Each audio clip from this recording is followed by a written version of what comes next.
And, once you kick a dog enough times, they tend to bite back. Right. Well, That's how detectives are. They squeeze you, then they ba-boom, you get nothing in the end. Sure. I mean, it's what you guys do. You're very good at it. Does that mean Yes. that what you told Right. him? So you think this is all game? Well, I think what you're doing is trying to manipulate the real facts. Remember I'm the zip trying to- ties? Yeah. Um, Never leave home without them. Please state and spell your first and last name for Madam Court Report. Scott Edward Nelson. Welcome back to the damn sofa, everybody. As you know by now, if you are familiar with the old Sofa Squad, that's the damn sofa, and that's my damn sassy sidekick, Mr. Roscoe P. Coltrane, over on it. And my damn name is Paul. Now, thank you for tuning in today. And as I always like to say before we get started, thank you to everybody who makes the channel possible, for people who comment and engage in the comment section, like, share, for the Patreons, for the channel members. It wouldn't be here without you. The Sofa Squad thanks you, Roscoe thanks you, even the damn sofa thanks you, and I thank you for keeping the doors open and the sofa cushions fluffed. Yeah, today, chitty chitty bang bang. Today is one of those days. Buckle the sofa seatbelt up, because we are going to be looking into Pure Evil. And Pure Evil for this video has a name, and he just introduced himself as Scott Nelson. Now, the way the video will work today is this. We're going to be reviewing and talking about Scott Nelson's time on the stand. You got a little taste of it right there. It only gets worse, okay? So the way I do these kind of videos is I play a little clip, and then I talk about it, make commentary, and then after the fact I go back and read your comments, all that kind of stuff. So that's how the breakdown of it works. Now, to begin with, I will start off by giving like a little 2-cent version of the case that we are talking about. This is an older case. When I say older, I mean not that old, but it's not in the last year, right? It's back in 2017. And it's one of these situations where psychologically it is interesting to watch this man just kind of speak freely up there and give you a peek inside a monster's mind, right? Now, at the center of this case is the victim, Jennifer Fulford. She was completely innocent. This could have happened to anybody, right? She never did anything to him. And we'll learn all this as we go, okay? So, as I always like to say too, drop hearts, drop sofas, show love for the victim in this case, as well as all these other cases where these victims' voices and lives are stolen all too soon from this earth. Okay, now what I'm going to do, and like I said, I have my computer in front of me, so I'll put the clips up here. If you're familiar with my channel, that's how I do these. But I'm just going to watch them, and then I'll stop them, make commentary, that kind of stuff. What I've done is pick the clips out that I wanted to talk on, right? So it's not the entire interview. I'll link it down below if you want to watch, or not the interview, time on the stand. I'll link the link below in the description if you want to watch the whole thing. Also, on that note about the description box, there's also helpful links down there. If you do like my channel, if you're new here, you're not subscribed, or if you're not new here, I have the other channel. It's the podcast channel. It's more laid back. I'll go live like randomly over there. I'll talk about current headlines, cases, updates. It's shorter form content, stuff like that. Over here, it's more stuff like this, deeper dives, story times, things of this nature, long content. So if you like what you see, if you like the vibes of myself and Roscoe, or just Roscoe but not me, it doesn't matter. Just subscribe to each one so we can hang out in the sofa and dish on these crimes. Okay, I've got my bottle of water, and I think I'm ready to jump in. Okay, so first of all, let's talk about how did we arrive at the you-know-what show we're about to watch. Okay, so back in September of 2017, Jennifer Fulford, she was just going about her day at work like many of us would be, right? She worked for a man, his name was Reed Berman. Now, she was like a caregiver, house manager, this kind of a situation at his home in Winter Park, Florida.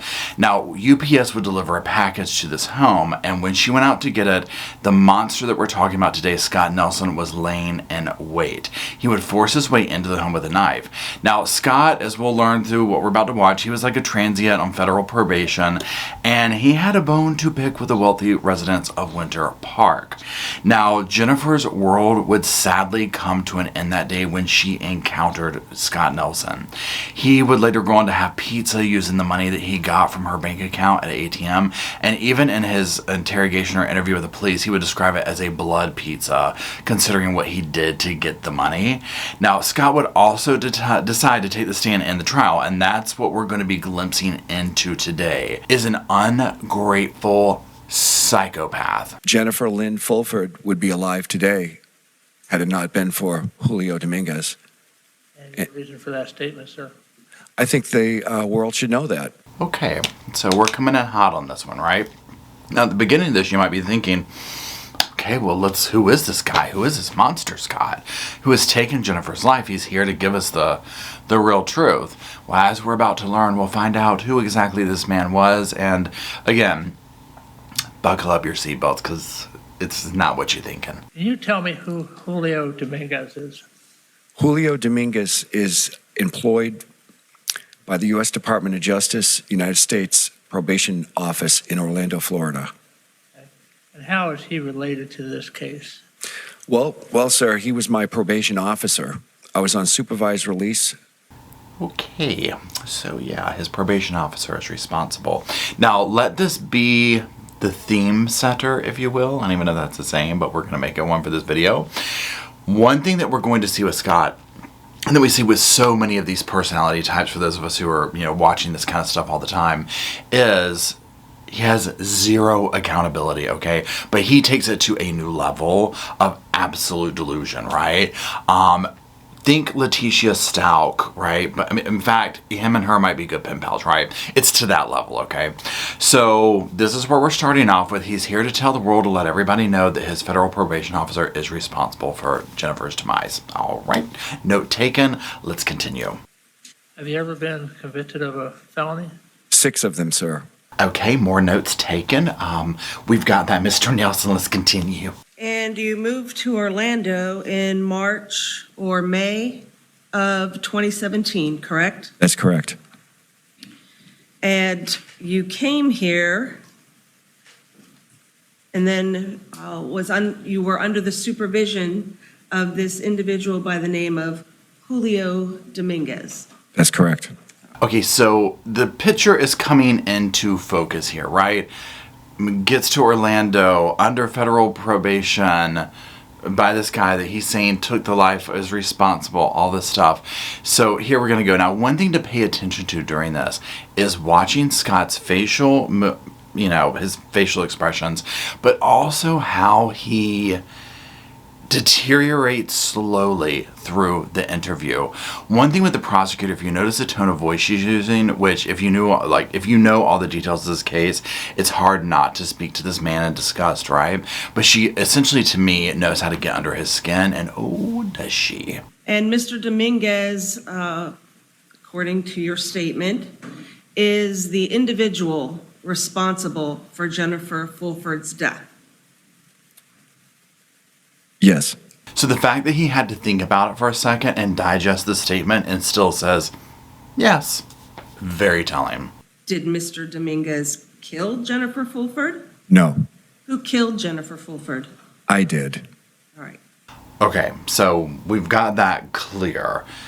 Mr. Dominguez didn't do it, and he did it. He doesn't even hesitate about that, right? Which, again, is going to be interesting when we get to the details of it, to where he has wrapped around his mind that he had an actual legitimate excuse to do this, okay? This is where you're just like, how, what? Would you like to explain? Yes. Please do. Yes, Scott, please do. At this point, inquiring minds want to know.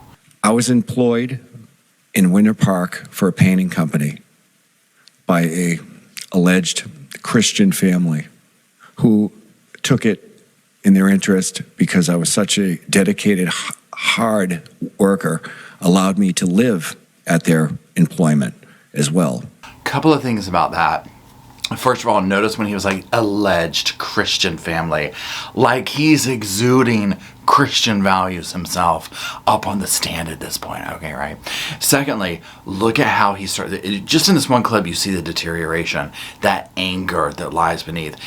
I shudder to think what Jennifer was subjected to when this man was in his whatever state, right? Because as you'll see, he has such rage lying beneath the surface that comes out, such entitlement, such no accountability. It's literally shocking how he's made it this far. Now, also one thing to keep in mind with Scott is he's done a lot of prison time in his lifetime, right?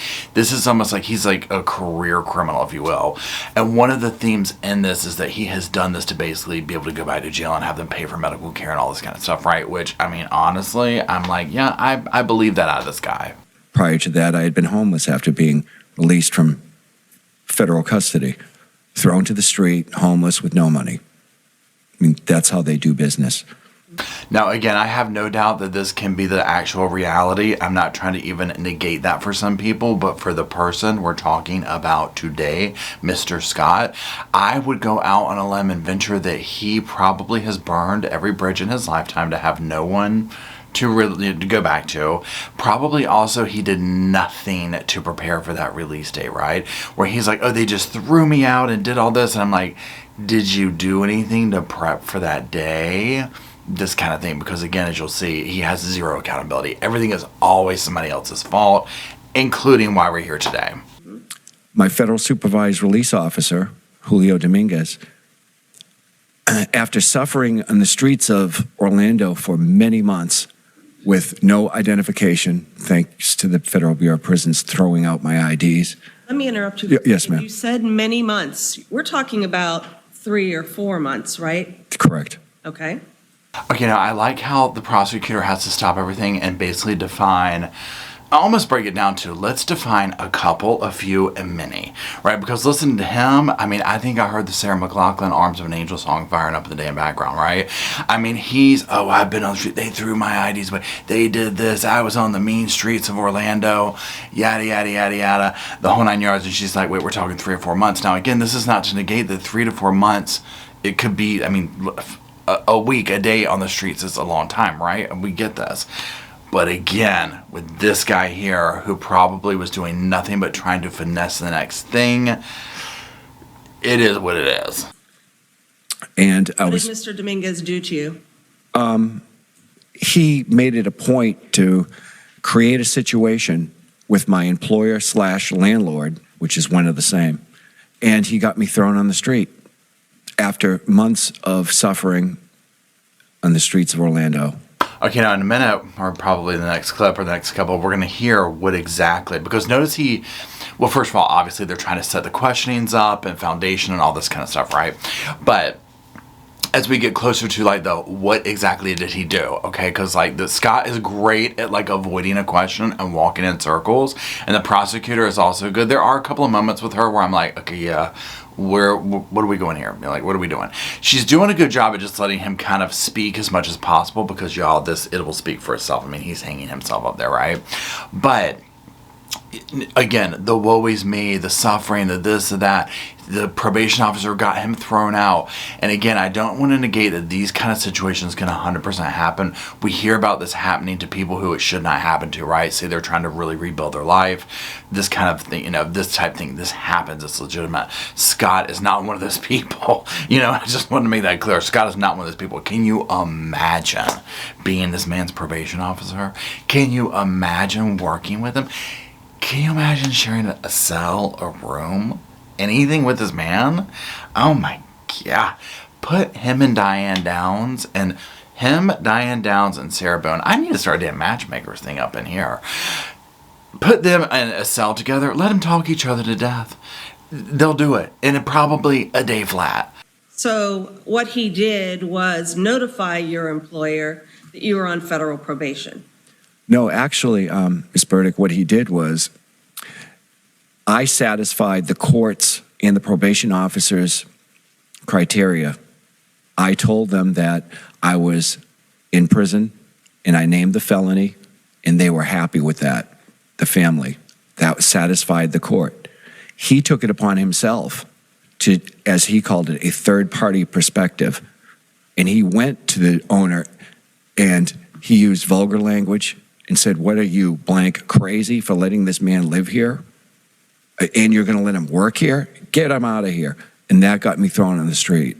Again, also a master at leaving details out. You can tell just from that one little thing there where I'm like, yeah, something's not adding up here. I'm no expert, but if I feel like I do recall it being a thing where you have to notify somebody if you're on that, right? So him saying, well, it satisfied the court for me to say that I had been to prison and I named the charge, okay? Now, obviously, there's a situation going on at this thing where this person doesn't know the whole story is what's going on. And so the probation officer, and again, this could be retaliation or whatever, but you can see how Scott Nelson moves through life. You know, you don't go through life pissing everyone off because everyone's human at the end of the day, right? And so whether his probation officer was in the right or wrong for that is almost irrelevant. It's like, dude, you know, you're going to have to reel it in a little bit. And so clearly whatever went down with this, it didn't bode well for him. And the alleged Christian family was like, yeah, you got to go. You went to Walmart, and we saw a video. Now, before we get into this, just from the first few seconds of this video, with what Scott said, Orlando, Florida, you knew there was going to be Walmart footage of the crime.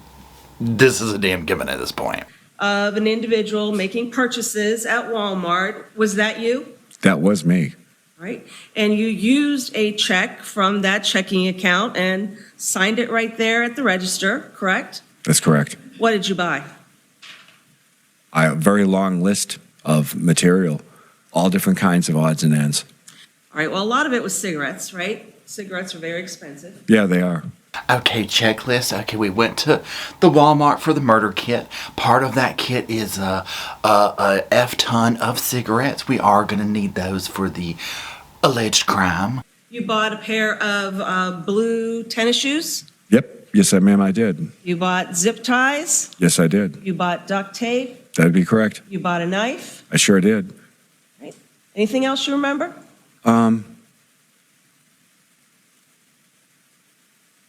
I believe food. Some food? Yeah. Okay. You probably just got a bunch of little Twinkies or something. Real low nutrition. But it never ceases to amaze me. Now, this one we took one step further. Not only, you already know you're on video at damn Walmart. We know this, right? Not only did he buy the kill kit, gloves, zip ties. You heard what he said about zip ties at the beginning of the video. Don't leave home without them. Used a damn check from his checking account. I'm just like, it never ceases to amaze me, where I'm just like, what? Like, what are you thinking? They're not thinking is what it is, right? Let's continue. So when you bought those, what were you planning to do? Why'd you need duct tape? I bought that material because I had a plan in mind of how I was going to survive being thrown on the street again for what? The third, or was it the fourth time by the government? Take the temperature of the room, okay? This conversation might flow back in the holding unit, right? Okay, I get it. This was not something you needed to say on the stand, right? I had a plan to survive, and immediately wraps back around. Now, again, the psychology of it, that we see this all the time with these people, right? And by these people, I mean these absolute psychopath murderers who do this stuff, where let me garner sympathy. It's all me. This is what's been done wrong to me, yada, yada, yada. I can guarantee you he didn't have that sympathy, as we'll soon see, with his victim in the case. And, you know, once you kick a dog enough times, they tend to bite back. And really, they just don't care anymore. But I'm very scared, Mr. Nelson. So tell us about your plan. My plan was to get some money and abscond. Now we're getting to, will we ever know the true truth of this? No. Okay, most of the times you don't, especially when they take the stand. You never know. And he'll say that he lied in his interview to mess with the cops or whatever. But you're getting to more of the what really went on. Now, remember where we started off at. It's his probation officer's fault, right? Which he'll stand by that. But now she's walking him into what really happened, because you have to, he's never going to admit and take accountability for, I made the choice to go and do this. And you'll hear her saying throughout this, you know, you made the choice to go do blank. You made the choice to go do blank. You know what I'm saying? Because it's not in his vocabulary to take responsibility for something. So as she's slowly walking him down, not really a confession, but more of the truth of what happens, here we go. He wants money. He wants to abscond. He's been thrown in the street. Clearly he was shady about his past with his job, with these people, and so they threw him out. This is what happens with this when you're not on the up and up. He probably told them about one thing. He said he's got 6 damn convictions. He probably picked some. I got caught for jaywalking back in Massachusetts, and the government's so bad they locked me up for that. You know what I'm saying? Like, this is the kind of thing that this person like him does. Was gone from your probation? I think anybody would after. I suffered to work my way up to the top of the mountain, and this maniac comes and cuts it out from underneath me. What am I going to do? Go get another job? Let him do it again? No, we're going to fight back. Again, closer to the heart of the matter. We're going to fight back. Probation officer is a maniac. I fought my way to the top. Okay. This man did not fight his way to the top at all. He has done nothing to better himself. He's institutionalized. That's all he knows, right? This is all he knows is the system. Just listen to the way he thinks, right? He doesn't think in any terms of like a normal citizen would. And this is somebody who needs to be incarcerated for the rest of their life, right? Period. All right. He lit a firecracker. He lit a bomb. He knew it too. And they laugh about it after. That's what corrections does. That's what the government does. That's all they've ever done to me. They've turned me into an animal. Again, I have no doubt that this holds true, right? Maybe not specifically for him, but we see this where people have gone through a system and have just been abused by it or whatever. Maybe they started off, a bad lot in life, that kind of thing. But I feel like that's not the case with him, right? I just feel like nothing's going to ever be his fault. There's no accountability. They lit a bomb. They did this. They do that. He so wants to show the world his pain and hurt by inflicting it on others. What took you to Winter Park? What took me to Winter Park? My employment. All right. That's where I was located. My employment brought me there. Now, y'all, if you watch the full-length version of this, I've cut out so much of them going back and forth about Winter Park and where he was and why he was there and it's like, oh my God, it's exhausting. Just know we're establishing location and why he was there at this point by watching that clip. So you were living in Winter Park? Yes, I was. Where? On Forsyth Street. With who? By myself, but at the owner's 2-level garage on the bottom where he runs this paint business and painting company business. And the second floor is like a suite, refrigerators, stove, all that, Is this Mr. Estromera? That would be correct. Okay. So Mr. Estromera, out of the goodness of his heart, allowed you to stay on a property that he either owned or controlled. Now, again, notice how she accentuates out of the goodness of his heart, because one thing that you'll hear that Scott is completely unaware of, and again, people like him would be, is how many people have done so much for him that it's never good enough. It's never this, and then he turns it around to lash out towards them, and as we see in this case, he takes the life of innocent people over it. He is a black hole. He just sucks in and sucks in and sucks in and never takes out. He is a psychic vampire. He's a monster, right? And so that's it. Let's keep going. That's half right. Oh my God. Y'all, now again, his whole story is full of, when it comes down to what other people have done and this and that and the other, it's all half rights and half truths and this and that and the other. And as you'll see, and again, keep your mind open to this when you watch it, he'll say one thing and then almost within the same sentence turn around and deny it or change it or say, I don't remember, or things of this nature. And this is just an example. And so he's saying that's half right about what she just said about the guy helping him and, all this kind of stuff. And so it's just like, okay, but you've already said this once, so how are we here? There's no reason for you to be in that downtown Winter Park area, whether it's to live or to work, correct? free to walk about the streets like any other citizen. Right, but aside from that, you had no reason to be there. Yeah, I'll go with that. Okay, now watch, he's starting to get even more irritated at this point, right? And this will just keep going and going. You can see where he kind of spirals. But again, notice the way he said, I have every right to be there as any other citizen, which, yeah, it's true. But he's not hearing the question. Like, she's basically trying to get at why we're there, right? Like, other than just being around.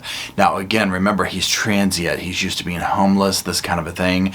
And so one thing that we'll see is this is somebody who has sat there and probably been kind of beat around by the man and society. And he can obviously never fit in anywhere, right? And so this anger will come out, and she'll pull this out. And what I mean by anger, not only on the stand, but towards society, towards the government, towards any idea of what normal people are doing. And I hate using that word here, but you know what I'm saying, like in the context of people not going out and killing innocent people to get back at Winter Park, okay? So rather than choosing this individual, Julio Dominguez, that you have a beef with, if you will, you decide that people who live in an area unconnected to you somehow need to be the target of your plan. Is that accurate? No. Okay, now I wanted to play that clip because this is the most concise summing it up. This is, you know, again, with the prosecution's alleging this, that, and the other.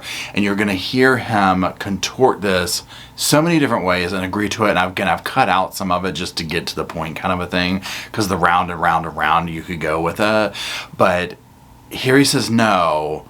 But then later he'll literally describe this exact plan, right? And you're just like, oh my God. The poor jurors. The poor jurors. Now, honestly, during this, when he was up there, I wanted to fall asleep. But this is the kind of stuff that I'm like, oh my God, I can feel the taxpayer money flying out the window.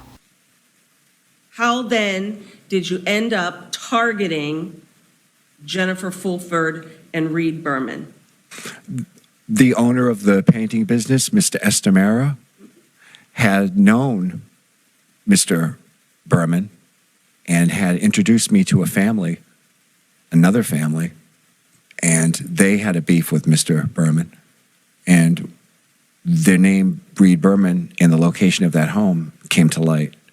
This one is kind of mental gymnastics. So the guy that he was living with and working for knew Reed Berman, or knew a family. They had beef with him, and so they brought up Reed and the house. You see the 6 degrees of separation, how far we are away from this, and how he's kind of trying to reel this in, right, to make it, in his world, logical as to why he ended up choosing these people. I'm being honest with everything I say to you. So what you're saying is that this other person, who you don't know the name of now and don't know exactly where they lived, who is unconnected to Julio Dominguez, somehow led you to target Reed Berman. That's fairly correct. Okay, alrighty, that's a big one to lay on the table there, but let's keep going. So because of your, you don't know Reed Berman, right? Never met the man. And you don't know or didn't know Jennifer Fulford. No, I don't. There was nothing that either one of them ever did to you that would have resulted in you taking some sort of revenge on them for, some moral cause. I believe the term is collateral damage. Oh my God. Now, again, you're starting to see this is what lies beneath with this man. I mean, no, he doesn't care, right? I mean, he's trying to maybe times act like a human, but it's not there, right? Collateral damage. He doesn't even know these people, right? I mean, poor Jennifer. I mean, she just went to work, right? She's watching the kid, taking care of the house, bringing the packages in. I mean, they didn't even know him. Reed's lucky he's alive, right? I mean, it's uncanny. how this all played out, and to just see him up on the stand, and he's still pissed off about it. He's still entitled, in my opinion, as to what he did. All right. You're saying that Jennifer Fulford was collateral damage as a result of your disliking Mr. Dominguez and how he treated you. Well, I believe it's Yes? more, yes, but it's more accurate that he had a problem with me rather than I having a problem with him. I mean, look at, again, the mental gymnastics he has gone through to arrive here, but this is logical to him. You know, agrees with that statement. So yes, all this has come about for this whole thing that went down with his former employer, right? But he wants to correct her. No, he had a problem with me.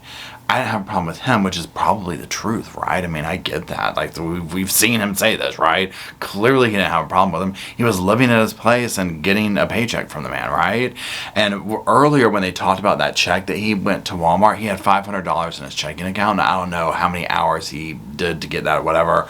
But, I mean, this dude was really hooking him up, right? He gave him a job, place to live, all this type of stuff. Now, I could see Scott, side note, like, say he was living there, I could see him being like this, number one. Calling on the phone instead of just talking to him. Yeah, something that I need, the door is broken, I need it to be fixed. Like one of those, like, you know, renters, like nightmare renter people, even though he was like letting him live there for free or whatever. 100% would be Scott Nelson. And did you direct your concerns to Mr. Dominguez or his supervisor? Well, once I got thrown on the street with no job and stuff, there was really no sense in complaining to anyone. What are they going to do? So that's a no? That would be a no. Again, the dramatic words, thrown on the street, you know, and all this stuff. Now, I would imagine, because here's the thing too, and again, I don't know how the federal situation works that he's talking about, but like when I'm sure he violated in some way because he's probably lying to the painter guy, the boss, about what was going on, right? So there's probably some kind of violation there or whatever. I'm guessing that maybe they're like, well, look, you need to go down to check into a shelter or do this or that or whatever the case may be, right? But at this point, Scott has given up. Like, he's done whatever. But remember, this man is institutionalized. This man is looking for a reason to go back to what he knows, which is incarceration. Is that a yes or no? Instead of taking a normal route to deal with somebody that you disagree with on a professional level, you took another route to make your point. May I no? May I suggest yes and no answers in an area that we're venturing is really like putting a gag in my mouth, because there's a lot more to just a yes and a no. But I'll go with the game here. Yes. Wow. Now, again, this is nothing compared to what else comes out or whatever. Mama Jama. So he's going to tell her how to go about things or whatever. And now I get this part right here. Like, you know, when you're watching these court cases and it does get like frustrating where you're like, just let him speak. We get this, right? However, the nonsense that this man spews is just like, no, you're at a 10, we need you to 5. We need yes or no, black or white, 1 or 2, A, B, or C. Basic ass answers. All right. So you think this is all game? Well, I think what you're doing is trying to manipulate the real facts. Coming from the person who is doing that exact thing. Now, I'm trying to make a point that you. Now I'm willing to admit to it. Excuse me. Hey, hold on. Madam Court Reporter cannot take down 2 people at once. So, Mr. Nelson, unless your attorney has an objection, you wait for my ruling, then you answer the question. Ms. Burdick, if you believe the witness is being non-responsive, you need to make that objection. Yes, Your Honor. Well, he told him. If you rewatch the Anthony Tott when he got on the stand, I have a video to that too as well. I did that one if you're interested. Anyways, Anthony Tott would get like so weird and aggressive with a court reporter, and I was like waiting for Scott Nelson to do that here, right? But also, so that was a side note. Notice how Scott's like, I'm willing to admit to that, and I'm like, oh, police, you know, as if. All right. So you're saying that I'm trying to now manipulate something. The point is, you had a problem with somebody completely unrelated to Jennifer Fulford and Reed Berman, and you made a plan in September of 2017 to take your anger toward that person out on somebody like Jennifer Fulford. I think that's accurate. All right. Well, at least we're going somewhere. Now, remember what I said earlier? When we first started in on this and she laid this out, he was like, no. And now we're like, literally, look at where we've gone. We've done literally Olympic-style gymnastics. Gone around, I mean, you name it, to get right back to where we started. Why not Mr. Dominguez? Why not? Funny you should mention that. I happen to possess a 9mm handgun with 2 boxes of ammunition. They were in the house. Relevance. Okay. Overrule the objection. You can finish. I happen to have that gun. I was going to shoot him. Well, charming character we have. And honestly, I believe him with that. I mean, or we'd have done something just a psycho, right? Because that's what he does. The probation officer is lucky to be alive too, right? And again, but look at what Scott's up here doing. He has so much hate in him. He is so hungry to show the world that, right? That's the only way that he can relate, is this false sense of power, right? And I believe in God because God was looking out for Mr. Dominguez that Saturday afternoon. Yeah, I could do a dissertation on that one statement right there, but we will continue. So you wanted to kill Mr. Dominguez, and you had the ability and the tools to do so, and you made a choice at that time not to. Yeah. Okay, so again, notice how she has to sum things up, repeat it back to him, and then highlight. So you made a choice, because this is a very difficult thing for him to do and to admit to doing. And for some reason, you turned your attentions, if you will, to the people of Winter Park. Yeah. Again, we're repeating stuff back that he's denied earlier, but here we are again. Yeah, she pissed at Winter Park. Yes?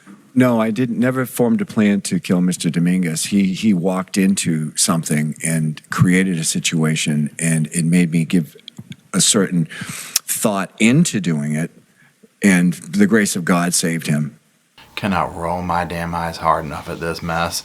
So here we are again. Now he's backtracking a little bit. I actually didn't have a plan, but I mean, I had thought about, he walked in this, but the grace of God.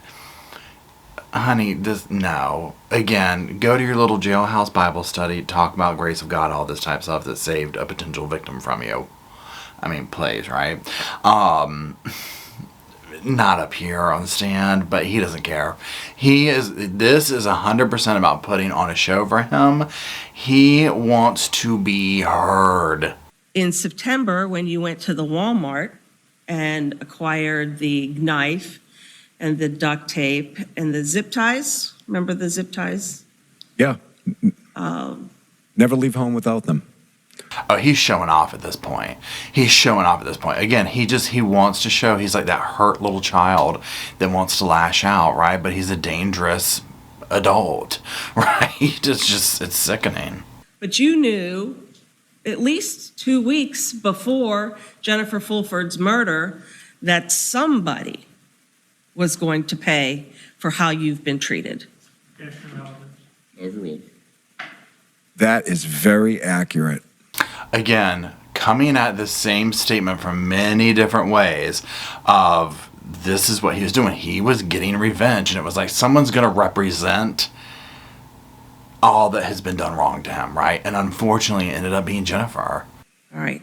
So to you, it didn't really matter who that was going to be? Were you looking for targets for 2 weeks?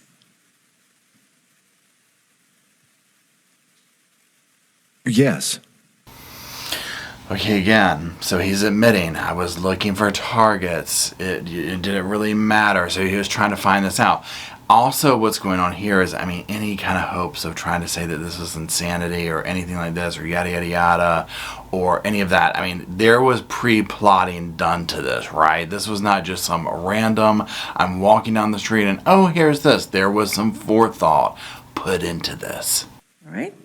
And those targets were in Winter Park because these were the people who had nice homes that you couldn't live in, never would live in. I have lived in those type of homes. You'll see that during the future? mitigation.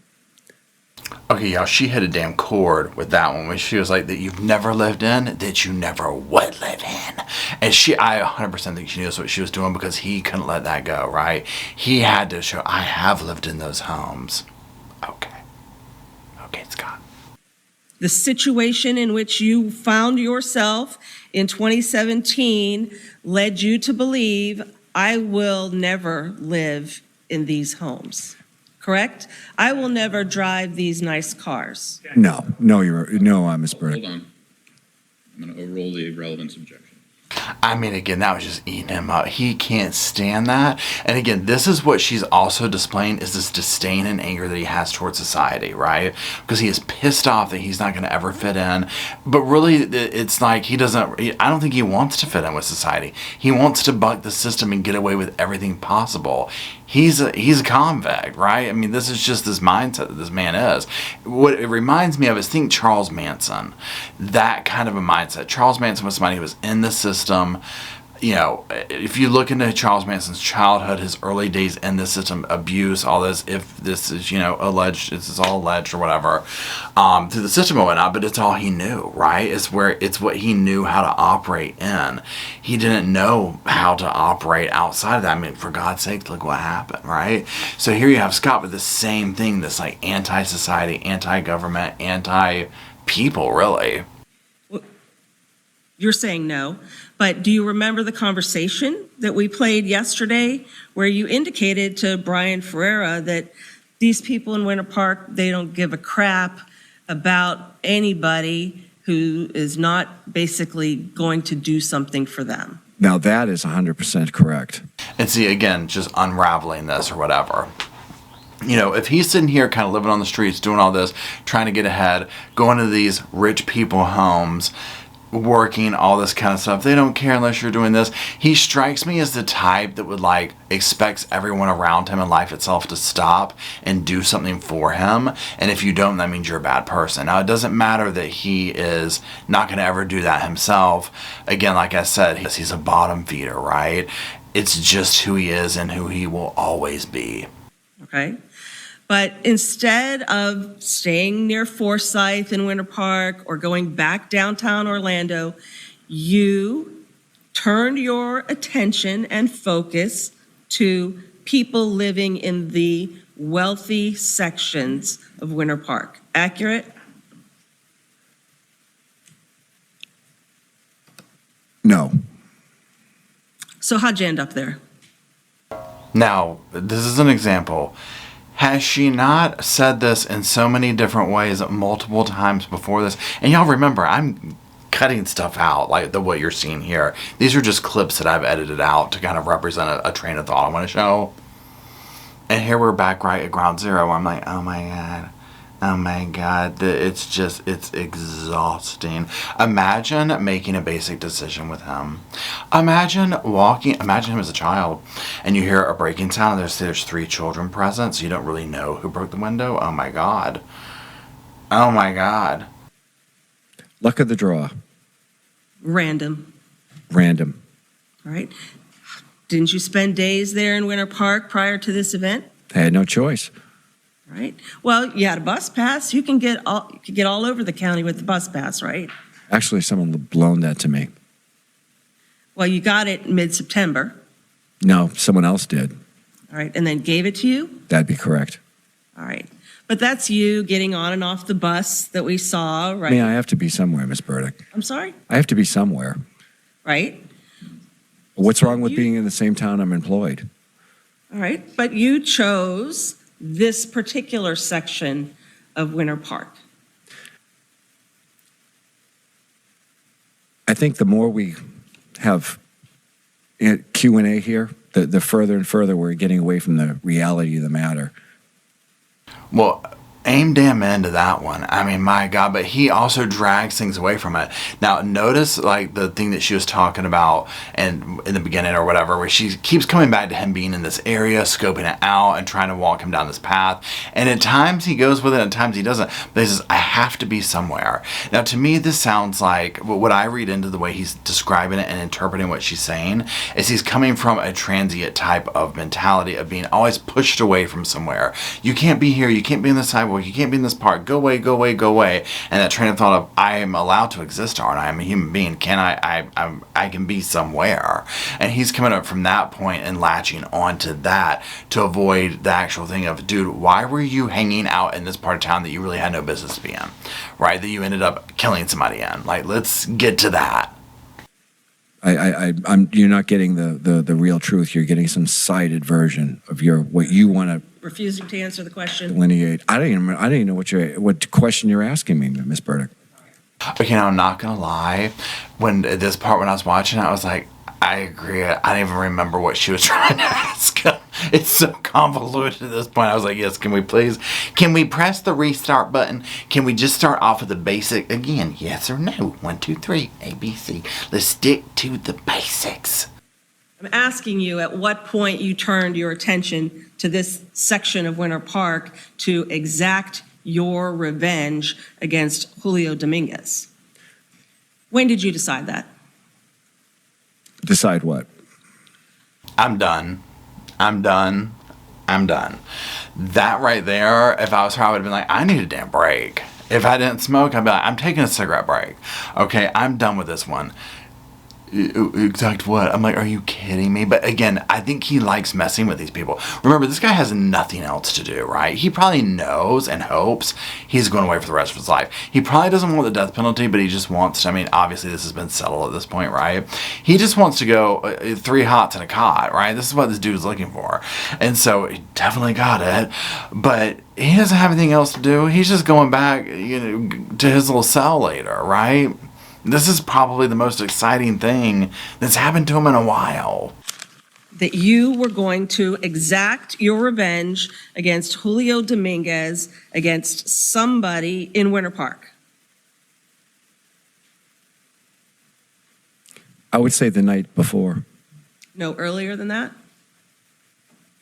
Not a concrete decision, no. Okay, so here we go. We're admitting the night before. Okay, cool. A concrete decision? No. It's probably been bouncing around in his mind. Now, we already know he's not a good planner. I mean, for God's sakes, he went and bought the kill kit at Walmart with a personal check. I mean, hello. But again, this is also different because, like, you know how sometimes we watch these and the person actually wanted to get away with it? I don't think he cared. I think he thought he was going to put Jorge out there, his probation officer, and worst case scenario, he's like, I'll just go back to prison. Like, okay. A funny thing happened in the course of the confession interview there, okay? It was I asked quid pro quo. No. Okay? No, that's what I add. Let me have you answer the question, and then on Okay. redirect, your attorneys can ask you whatever they want. He's itching. He wants that microphone so bad. He wants his 15 minutes. He wants to grab that damn microphone and just slap his way back down and tell it like it is. So the goal of the home invasion was to get as much money as possible. That'd be correct.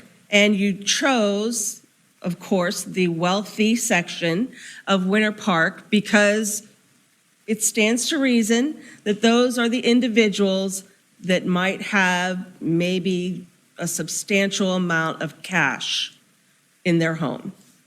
As I was told, yes. Okay, again, so she chips away at it. We get down to, okay, so this is going to be a home invasion. Here we go. She's working the grand conspiracy theme into things, and it's like, I get that, but the games that this man plays, right? But then notice this little quip at the end, as I'd been told, and I'm like, oh my God, he's going to try and lasso every damn person he can into it. All right, so you took that risk, that you were going to enter a home hoping that you would hit the jackpot and end up with a lot of cash, right? Yes. Because you didn't really want jewelry or electronics, because you can't transport those things easily, right? You wanted cash. Yes? Yes. All right.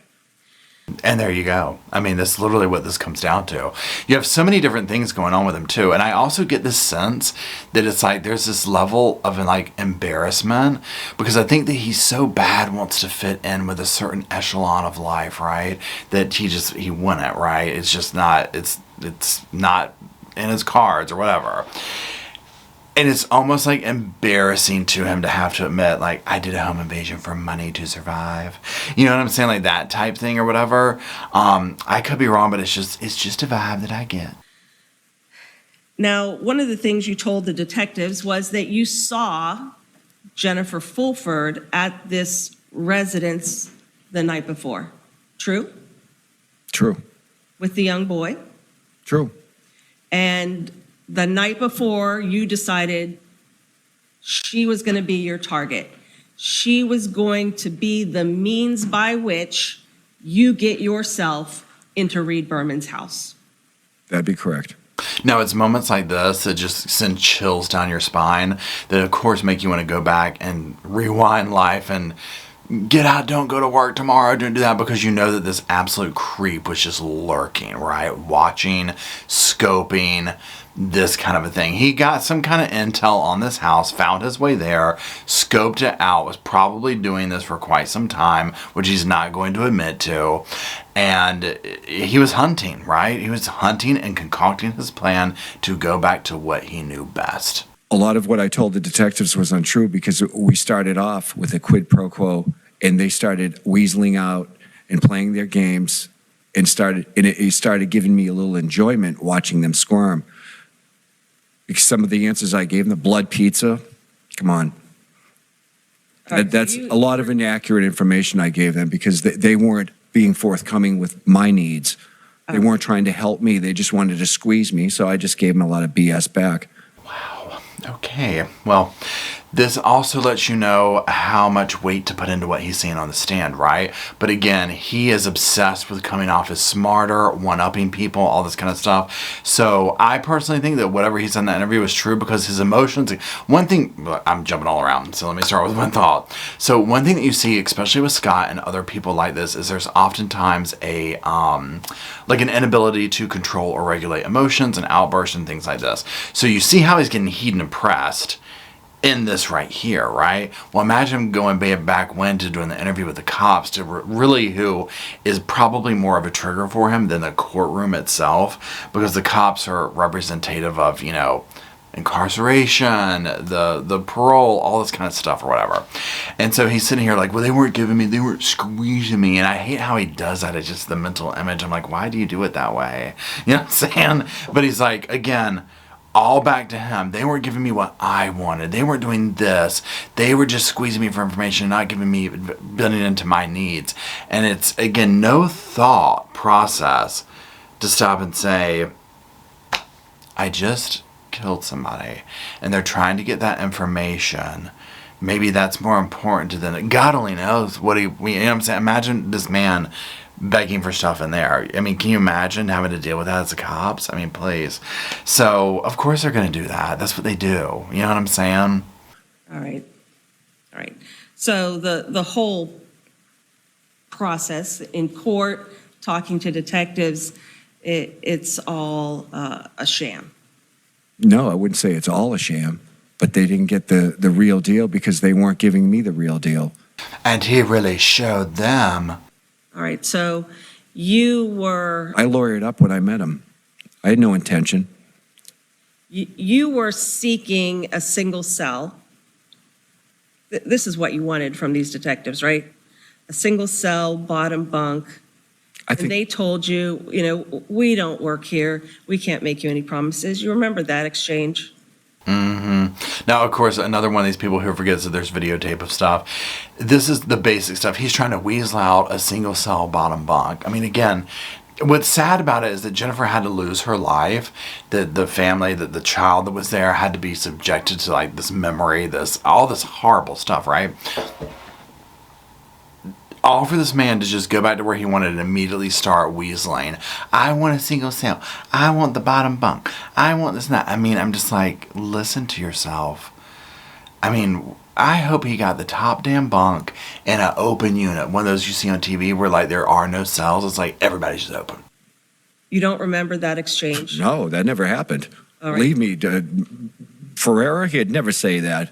He'd All right. cut his tongue out before he'd ever say something like that to me. Oh, hell no. He sold me every dream to keep me talking. Okay. Hand language and all this. And oh, yeah, no, he was very manipulative. Listen how he talks about the detective like they go back years, and hell, they might. But it's so fascinating to me how he's trying to just interject himself into a thing. Oh, no, he's this way. Oh, he's so manipulative. He's this and that. People oftentimes, like Scott Nelson here, this is what they do. They'll tell you everything you need to know about them by what they project onto other people, right? And again, I have no doubt that cops do this. This is a technique that they do, right? I'm sure they were doing anything to keep him talking. We watch these interrogations all the time, right? We see how it goes. They're going to get a confession. They're going to get the information, right? They're going to play along to some degree on how they need to. I mean, my God, look at what's his name? Chris Watts, right? I mean, you do what you have to do to get them to talk. This is just what it is, right? But Scott seems to like really personalize it. And again, I mean, okay, so he's in the situation, but it just also kind of plays into the fact that there's absolutely zero awareness of what he's done. But I guess somebody who's going to do this for the reasons that he's done this would have zero awareness of it, or they wouldn't have done it. That's why there's no video. As were you. No, I wrote a letter. I told him straight up, quid pro quo. Bring you help me, I'll help you. That's it. All right. Well, Oh no, I mean that's how detectives are. They squeeze you. They then they boom, you get nothing in the end. Sure. I mean, it's what you guys do. You're very Does good that at it. mean that what you told him about killing Jennifer Fulford was untrue? No, that is true. I mean, at the very end, oh no, that is true. I mean, my God, right? So like he's making up stuff about the details along the way. But again, this is just what he does. Listen to the banter. He is institutionalized. I'll just say that 100 times during this. This is all he knows is to play this little gimmick in this game with them. It's all a game to him, right? It doesn't matter that an innocent woman lost her life in a horrifying way. That's, like he said, it's just collateral damage to him. Right. So let's go back to how that occurred. Julio Dominguez. We're past that. Let's get back to September 26th. Thank God she said that, because when they went back there and he said Julio, I was like, I can't, y'all. I can't, y'all. We're gonna have to tidy it up around here and we're done. I was just like, yes, Scott, we're way past that, okay? We get it. You're hurt. How did you hurt Jennifer now? Of 2017. You're on foot, correct? Yeah. You have your duct tape and zip ties and knife with you? What does this have to do with Julio Dominguez? I mean, if you want to sit here and talk to me and grill me for the next 3 hours, I'm not doing this. I came up here for one reason. Julio Dominguez is the reason Jennifer Lynn Fulford died. Now, notice how he tries to take control of this whole situation. Again, he's very big on wanting to be in control and power and that kind of stuff. And again, poor Jennifer, if you're still watching, drop hearts for her, because it's this kind of stuff that slips out of his personality, where I'm like, imagine him on the streets and in that moment with Jennifer where he does have control, right? Oh, he's probably a vicious monster. And in here, he has zero control, right? He thinks he can control with the information that he has, but at this point, like the prosecutor says, like, honey, we're past that, right? I mean, it is what it is. He still is hanging on to it's Julio's fault. And now that they're getting to the point of the details of what went down, he's wanting to veer away from that. Now, not only is there probably, I'm guessing, I mean, who wants to admit to stuff like that? But because he's also somebody who knows he's spending the rest of his life in jail, crimes like what he did don't usually bode well, right, against women. A child was involved in the scenario, right? And we'll hear him talk a little bit about that. This doesn't bode well. So he's probably not going to want to sit here and really admit to too much. But again, his emotions, they are what is truly in power of him. That's it. That's all I have to say. All right. If you wanted anything more, talk to my lawyers. Yeah. That's it. Your Honor, would the court direct Mr. Nelson to answer the questions of all attorneys, not just his lawyer? Well, Need to, My memory's getting real foggy right now. I'm Nelson. sorry. I must need my Mr. medication. Nelson, don't speak when I'm speaking. Do you understand, sir? I mean, he's so stupid, right? It's just like, this whole thing of like he's not getting what he wants. He's getting painted in the corner, and I'm not talking to my lawyer. And I'm like, hello, that's why we're here. Like 100% you agreed to get on the damn stand. I'm sure his lawyer told him not to, And here we are, and then, I'm getting foggy memory and all that. But again, his need for attention and his emotions are what drive this man, and they would never let him just be quiet the rest of this trial. The night before, Yes. September 26th of 2017, you're on Right. foot, Yeah. you have your knife with you, No. no duct tape, No. no zip ties, It's not a good way to walk down the streets at night looking like Rambo. all right? No. Look at how disinterested he is at this point. Now, he is just pissed off inside, right? Oh, he is going to have some dishing to do when he gets back to the jail that night. So you were just doing reconnaissance? Yeah. Okay. So did you go onto the Berman property to see if you could get in furtively? No. Right? Because your plan was you're going to force your way in. No, the doorbell works better. All right? Also, look at how cocky he is about what he's doing, right? With this whole thing of like, no, the doorbell works better. I wasn't doing this and I wasn't doing that. Again, he's not going to want to admit how much pre-planning he's put into the entire situation. So you're just going to go in the front door if you could make it in that way. Anybody can. You ring the doorbell. She opened the door and let me in. All right. But you didn't do it that night. No. But you chose Miss Fulford and that house. Finally, you made the final decision about it that night. Yes. Did you stay in the neighborhood? Yes. So you see more of like the plotting that he did. Like, it's so scary, right? And to listen to him like, no, I ring the doorbell and she let me in. You know what I'm saying? Like, it's so scary. But to think like he just like stayed the night like in the bushes or something like that, right? He's just so freaky and creepy. Because again, I can only imagine what he was like before this. Like, just free range, right? Like, he's probably just so absolutely... eyes that stare through you, the whole 9 yards. I shudder to think what she went through. Or do you? Ma'am, I don't recall any of this. This is all getting foggy right now. I don't remember. Okay. I don't remember any of this. I've had head injuries. He's had damn head injuries, my God almighty. Now, he will claim that, and obviously, so much of this I cut out of him. I don't remember, I don't recall, and just being like this kind of uncooperative, like what he is, right? Because he doesn't want to admit to this. There's just, like I said before, there's many reasons for this, but also, it's just a game to him. Did you force your way into the house with a knife? I would say, I suggest that you look at the confession. I mean, the one that you played yesterday, that, Did you force your way into the house? I don't recall any of this stuff right now, ma'am. Did you have a knife with you when you went into the house? Ma'am, you better check the confession. I mean, what more do you want? Look at how condescending he is. What more do you want? Check the confession. Now, of course, he'll say that. Now, remember, he already said that he lied during the confession. Okay, but now he's saying to refer back to the confession because he just doesn't want to, it's just what he does. He's just, at this point, if he was like in the jail or wherever, he just wants to go back to his cell at this point. He's done playing this little game. He wants to go back. I mean, did I make it easy enough? It wasn't great police work that got me here. I gave it all to you. Check the confession. Now, again, this whole power thing, it wasn't great police work that did it. I did this.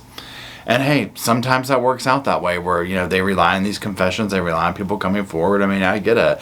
But again, him trying to constantly take the reins in the situation, it just baffles me.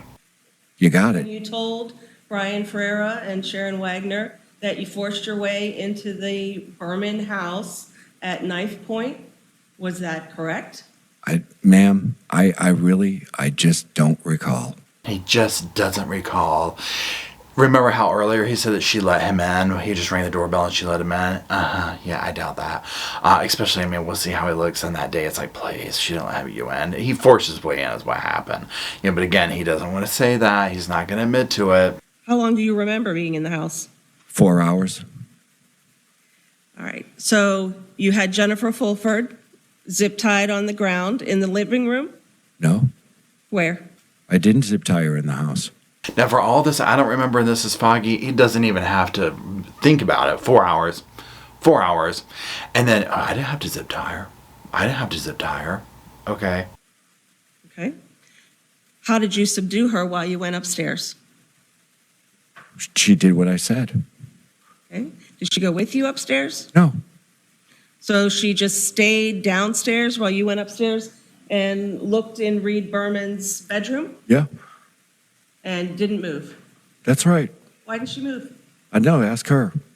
Now, this is where he gets, this guy is like super, I mean, obviously we know this, super disrespectful, but the things that he will say about her on the stand and where he'll start to get these like little snarky remarks about her, like, I don't know, ask her.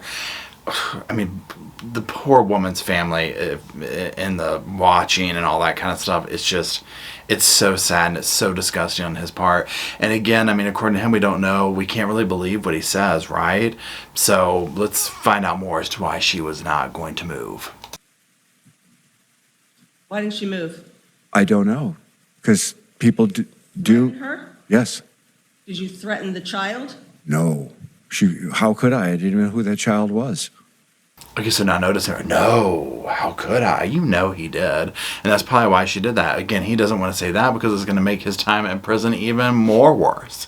I don't know. Do you remember signing this? No. During your statement? Nope. With the police, No, I don't. indicating that that was you? I don't know. So you don't know if that's you? I can't see. I mean, I see some it looks like some sweaty guy with glasses. I don't know if that's me or not. Now, this whole segment that goes down of her, providing photographic evidence of him and him denying along the way, I don't know if that's me. I don't know if that's me. Even though, like you heard her, he's already signed off on something, right? Saying that was him. These are the mental gymnastics. Again, this is nothing but a game at this point. He's just messing with them. But probably also because he feels like they're messing with him. Yeah, but I don't know how it got there. Is that you? It looks like me, yes. Is that you? I can't definitively say. It's not a very clear photo. Were you at the Wells Fargo ATM on September 27th of 2017? I don't recall, ma'am.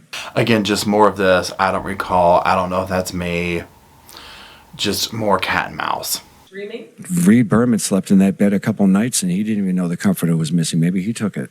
Now, once he get into this kind of testimony of like the bedroom, and what took place is he took a comforter and wrapped Jennifer up in it, put her in the trunk of her own car. They left, right? And so it wasn't reported missing. Now, remember, or if you don't remember, you didn't watch it or whatever, in the beginning of this whole situation, all he knew is that she was gone, right? And so it was obviously not good. Now, obviously, it kind of unfolded rather quickly, but nonetheless, it was still like, well, wait a minute, where did she go? What happened? This is so out of character, the whole 9 yards, right? So, but again, look at Scott's cocky answers. Well, maybe he didn't even notice it was gone. He slept with it. Maybe she did. Maybe she was cold. Say that last line again. I said maybe she was cold. I don't know. On September 27th. How long have you lived in Florida? I don't know. She ended up cold. And see, this is what I'm talking about. Listen to him. I know she ended up cold.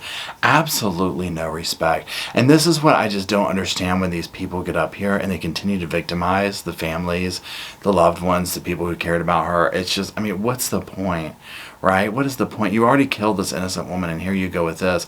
Oh, maybe she was cold. Well, she ended up cold. I mean, come on. Just absolutely disgusting. And again, but this is somebody who wants to go where they're going, so they have 0 Fs to give. I'm not from here. I don't have a vehicle. Did you drive Mrs. Fulford's vehicle with her in the back all the way down to Disney to get rid of her? At that point, you knew you were going to kill her. Right. Is that 2 questions or 1 question? Answer the first one. We'll get to the second. Yes, right. Okay, so here, he was out 2 or 1 questions.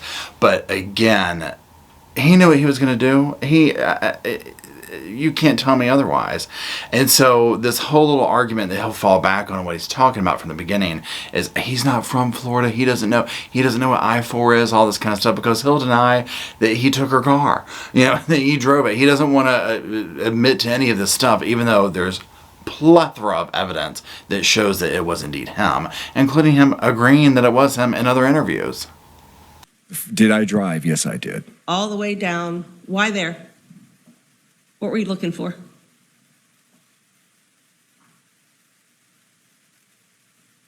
I was looking for a place to dump her. Get rid of her. Okay. Well, at least he's being honest, even though it's completely bone-chilling to hear him say that. And the poor woman in the trunk of her car wrapped up in this damn comforter, scared out of her mind. I mean, come on, right? This is horrible. This is a horrible way to die. Next question. Right. And so as you were driving, you absolutely knew that you weren't just going to leave her in a remote area. You were going to kill her. No. Now that you're wrong about. So when you say get rid of her, you mean just drop her off? Well, yeah, that's what the zip ties were for. Just drop her off, somehow restrained. Yes. So he was going to drop her off restrained with zip ties somewhere. Again, it just depends on what train of thought you go to, but I ain't buying it. If she died, so be it. If she died before somebody found her, so be it. That's a matter of opinion. Was that your thinking? No, that sounds like it's your thinking. Well, he said earlier that she was collateral damage, that the whole situation was collateral damage, and she's describing this. Again, you see how he goes back and forth, answering it one way, then later saying a different thing, and da-da-da-da-da. It's a game to him. And it's a game that continues to go on and on and on. And what we're going to do is this. I'm looking at the recording, and we're up to about an hour and a half of recording time. So for this segment, I'm going to go ahead and end it. But do me a favor. Let me know in the comment sections. Do you want me to keep breaking this down? Have you had enough of Scott? Just let me know. There's honestly probably another hour plus of testimony. I mean, I've literally done just 30 minutes of it, but it takes that long when I break it down to record and do my commentary and stuff. So let me know what you think about Scott. I mean, do you agree? Do you think that he was 100%? She was collateral damage. He wanted to go back to prison. That was his life. That's what he knows, and that's what he did, right? And then let me know if you want to keep going through this one and breaking it down and talking about it. So let me know in the comment section so we can do a live chat on the podcast channel and go through the comment sections on here. And also, please show love in the comment sections for Jennifer, as well as all these other victims whose voices and lives are stolen all too soon from these monsters. Again, thank you to everybody who makes the Sofa Squad possible. It wouldn't be here without you. Roscoe thanks you. I thank you, and the sofa thanks you. And until we gather back around that damn sofa with Mr. Roscoe and me, I'll see y'all soon.